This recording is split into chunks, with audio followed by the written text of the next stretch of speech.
যি ধৰণে এতিয়া মূল্যবৃদ্ধি হৈছে, যি ধৰণে এতিয়া বজাৰত জুই লাগিছে, মানুহৰ অতি আৱশ্যকীয় বস্তুৰ যেনে শাক পাচলি, নিমখ তেল ইত্যাদিকে কৰি সকলো ধৰণৰ প্ৰয়োজনীয় সামগ্ৰীত এতিয়া যি ধৰণে মূল্যবৃদ্ধি হৈছে, এই মূল্যবৃদ্ধিৰ পৰা এতিয়া সাধাৰণ ৰাইজ অতিকৈ সমস্যাত পৰা আমি দেখিবলৈ পাইছোঁ বা অতিকৈ সমস্যাত পৰিছে।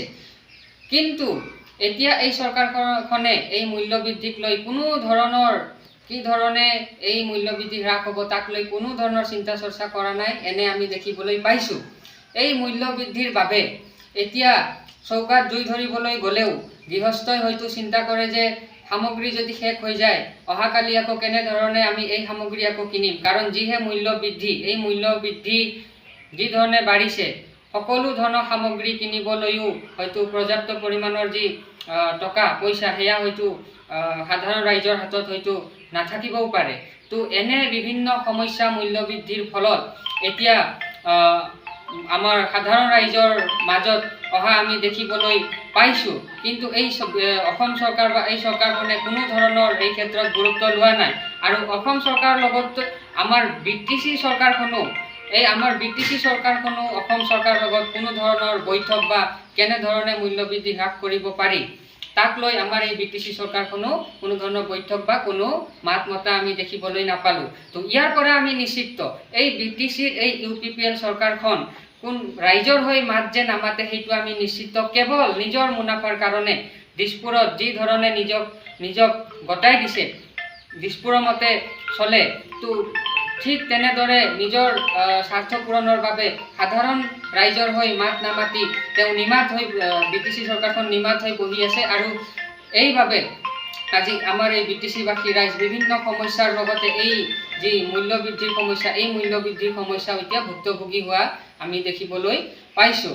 আৰু BTC চৰকাৰ, অসম চৰকাৰ আলোচনাত বহি কেনেধৰণে এই অসমৰ লগতে BTC এই ৰাজ্যখনৰ মূল্যবৃদ্ধি হ্ৰাস কৰিব পাৰি তাক লৈ চিন্তা চৰ্চা কৰাটো অতিকৈ প্ৰয়োজন। নহ'লে আমাৰ ৰাজ্যৰ সমূহ ৰাইজ লগতে আমাৰ BTCবাসী ৰাইজো এই মূল্যবৃদ্ধিক লৈ যি ধৰণে সমস্যাত এতিয়া পৰিছে, এই সমস্যা হয়তো চৰকাৰৰ যি বিষয়ববীয়া নেতা পালি নেতা তেওঁলোকে হয়তো বুজি উঠা নাই। আৰু বিভিন্ন সময়ত নেতা পালি নেতা সকলোৱে বিভিন্ন টুলুঙা যি মূল্যবৃদ্ধিক লৈ মন্তব্য কৰিছে, এই মন্তব্য আমি শুনি অতিকৈ দুৰ্ভাগ্যজনক বুলি আমি ক'ব লাগিব যে যি ধৰণে নেতা পালি নেতাই যি ধৰণে মন্তব্য দিয়ে মূল্যবৃদ্ধিক লৈ, তো অতিকৈ টুলুঙা মন্তব্য দিয়া আমি দেখিবলৈ পাইছোঁ। তো চৰকাৰে এই ক্ষেত্ৰত গুৰুত্ব লোৱা অতিকৈ প্ৰয়োজন। চৰকাৰে মূল্যবৃদ্ধি হ্ৰাস কৰিব লাগিব। চৰকাৰে মূল্যবৃদ্ধি হ্ৰাস কৰিলেহে সাধাৰণ ৰাইজ এই সমস্যাৰ পৰা উদ্ধাৰ হ'ব।